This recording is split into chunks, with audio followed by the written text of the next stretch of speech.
Well, we're back with the Bright Work podcast, but I think this has to be possibly the most inspirational story I've ever listened to that will come from the lady that I've got on this podcast. Debi Weir, thank you very much for joining me. Thanks for inviting me. Debi, I say inspirational because when I met you relatively recently in Murray, I could have listened to you talking for 2 hours. We're not going to do that today. We're going to do it in 20 minutes. Yeah. But in that 20 minutes, you've got a story to tell, and I want people to hear because it inspired me, and there's a lot of crossover. So careers are really, really important, and I know working in recruitment and working for Brightwork, we have seen many, many people develop their careers, do phenomenally well in what they wanted to do and achieve in their lives. But not everybody would gauge success as having a big house and a big car and loads of money. Right, Debi? Yep, definitely not me. But it was you, wasn't it? It was originally, yeah. So I grew up in poverty. So I suppose my desire was to stay out of that and to earn money. And I went into an engineering degree. And I did telecommunications. Moved away when I was really young, and I suppose I aspired to achieve, and to be promoted and to earn lots of money. Really, it was like the more you earn, the more important you are. If that makes sense. It didn't turn out that way. So let's stop there. So you say you grew up in poverty, right? So where did you grow up for I anyone grew that's up listening? in Kirkcaldy in Fife, in a council estate, um, with parents who, they'd grown up in poverty, so it was kind of a cyclic thing. It's what they knew. There was alcohol and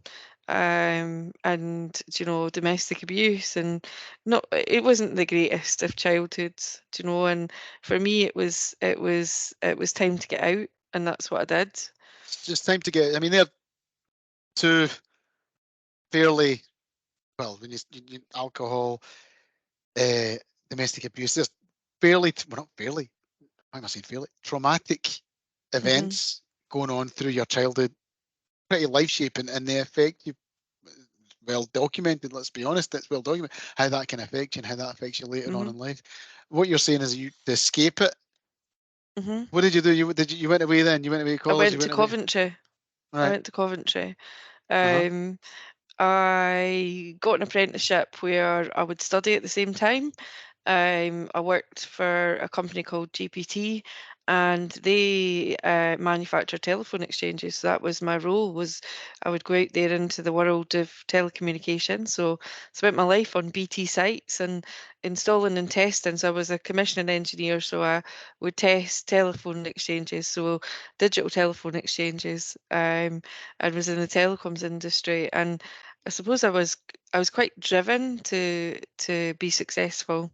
That like I was never going to be like them, if that makes sense. And and so yeah, I drove my career quite hard. By the time I was 21, I was I was living and working in London. Wow. And it's not a For cheap, even no matter no, how long ago that was, it's never been cheap to live in London. no. So London, Kirkcaldy, Coventry, and then the big smoke Yeah, at yeah. 21, right? Yeah, I Okay. had a short period in Liverpool because the company had a site there too. But and I did a lot of training in Liverpool. But I moved to London to work for an American telecoms company, and that telecoms company were taken over by WorldCom, which at the time was the largest telecoms company in the US.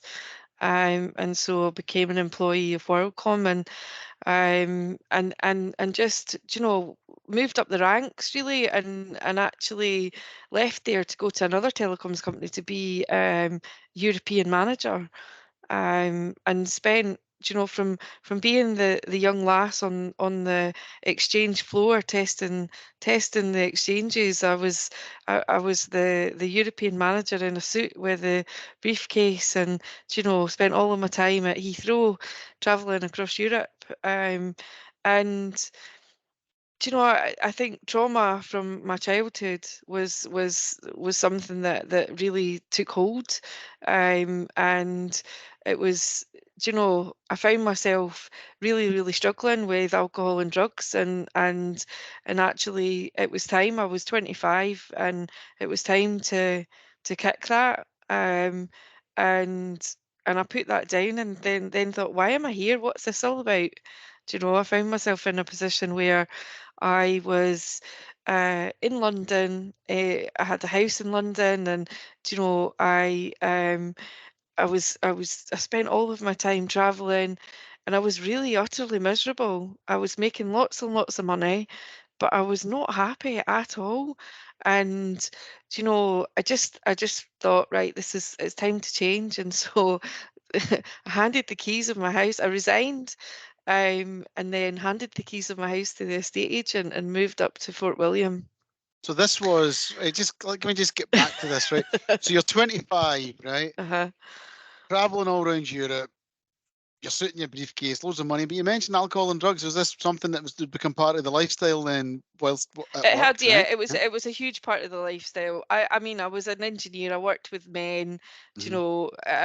I was one of two female engineers in the organisation. We were out. I mean, the lifestyle in London is you go out and you drink and Yeah. and you party, and Mhm. and so it became part of that, and it just wasn't. I just wasn't happy. I needed to find what was the right thing for me, and it meant a change of career. So it meant this is the bit quick career, rapid career growth. God, Mhm, what did you said? Gone from no money as a mhm, child to loads of money in London, enough to mhm, buy drugs and get drunk all the time, right? And I'm not mhm. putting light on the situation, Debbie, No, right? no. But enough so in London, so and you've done really well.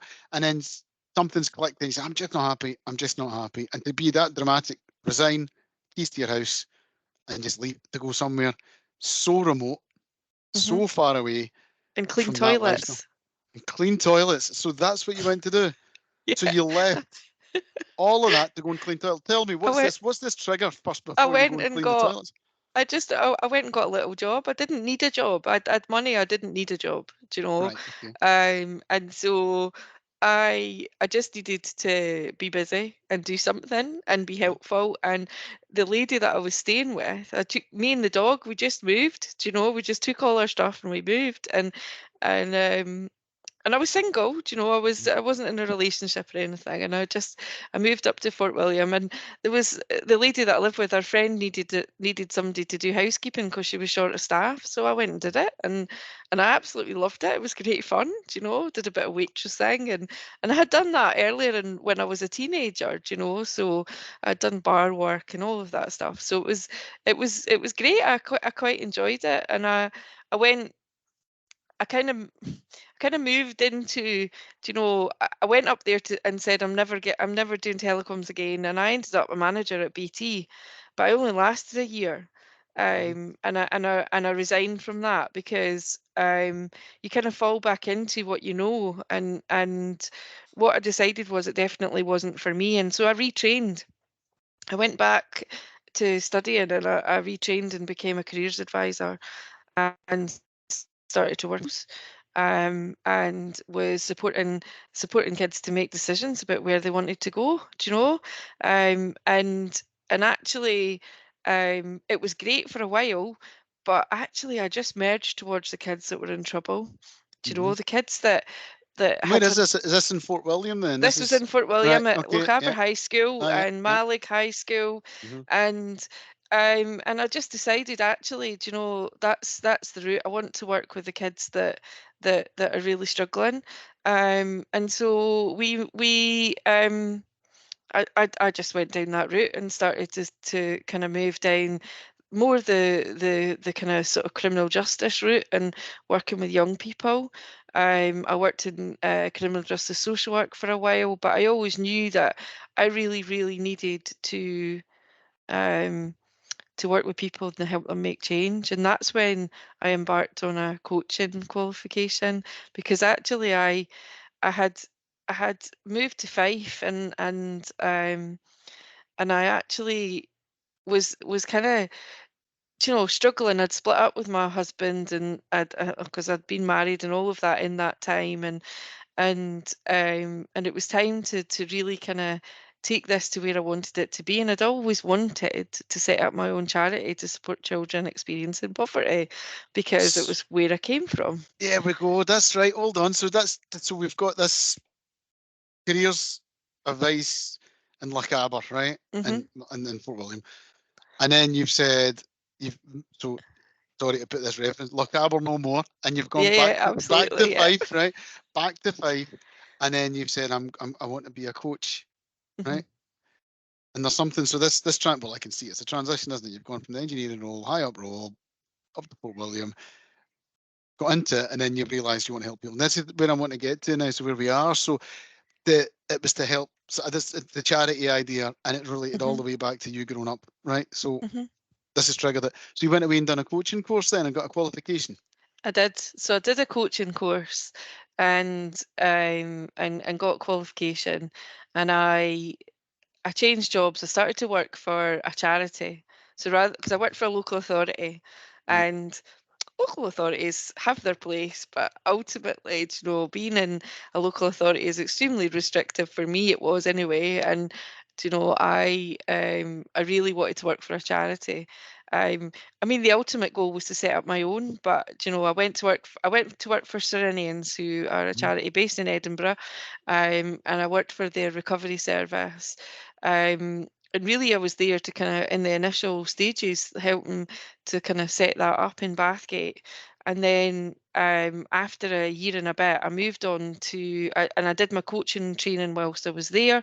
And then I moved on to work for Crisis, the national homeless charity, as a coach.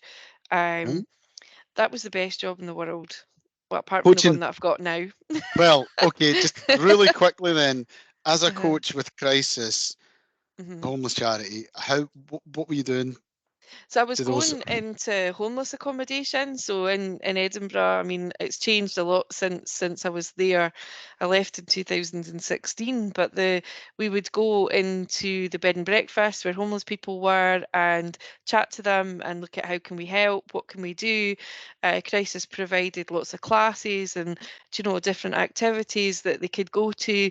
But they could work with me as a coach, and it would really be about, right, where do you see life going and what is it that you want? And I supported people to sit their driving test, to build their confidence, to access work, to look at setting up their own business, and actually all of those things, putting all those things in place before they got their permanent accommodation.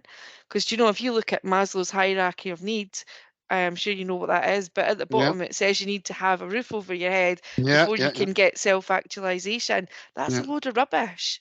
Right, yeah. That is a load of rubbish. Uh-huh. Self-actualization can happen as Uh-huh. long as you've got somebody there with you that can believe in you until you believe in yourself.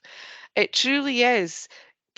People can do it, and I watched people fly, and they're still doing it today.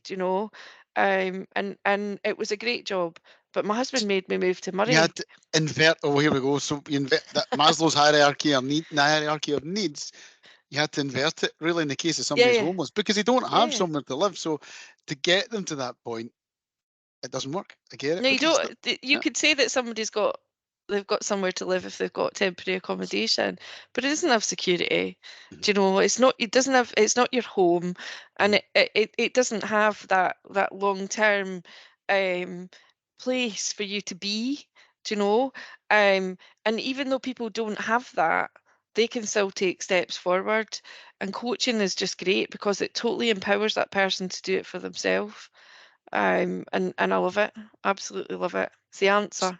So yeah, so the answers coaching, which is what we're getting to now. So then you mentioned your husband.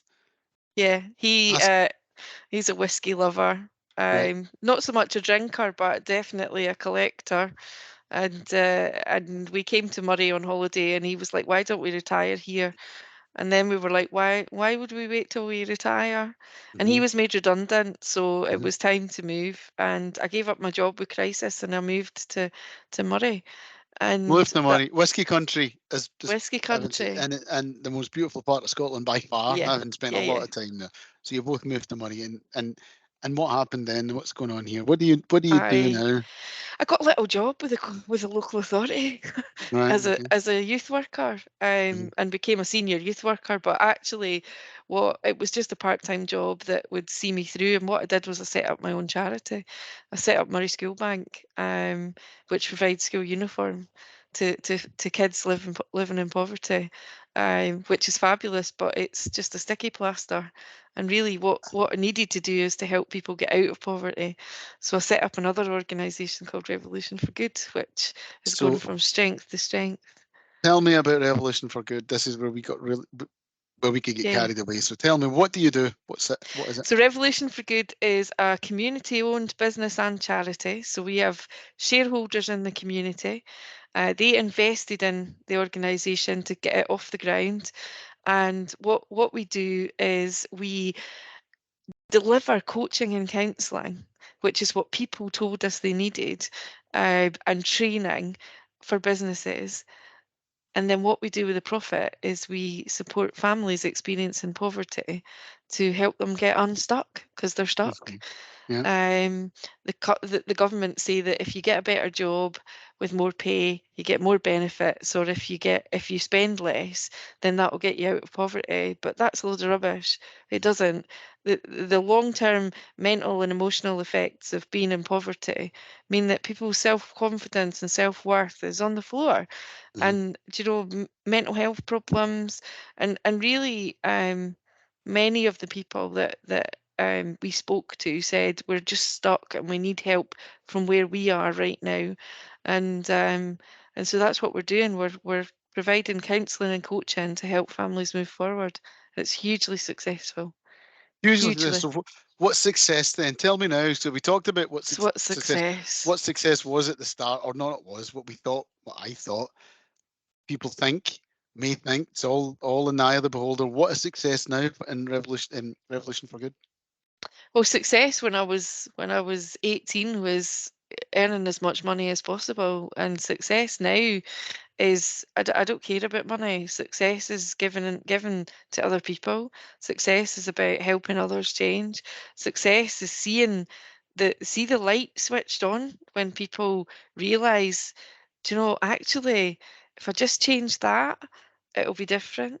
Examples are, I've just supported somebody who has had 14 years input from social services where children have been under supervision, child supervision orders where they've been looked after, and that's been hell for that family. And Hmm. when I met that woman, she was in bits, and she said to me, all I want is to not have social work in my life. Social worker gone.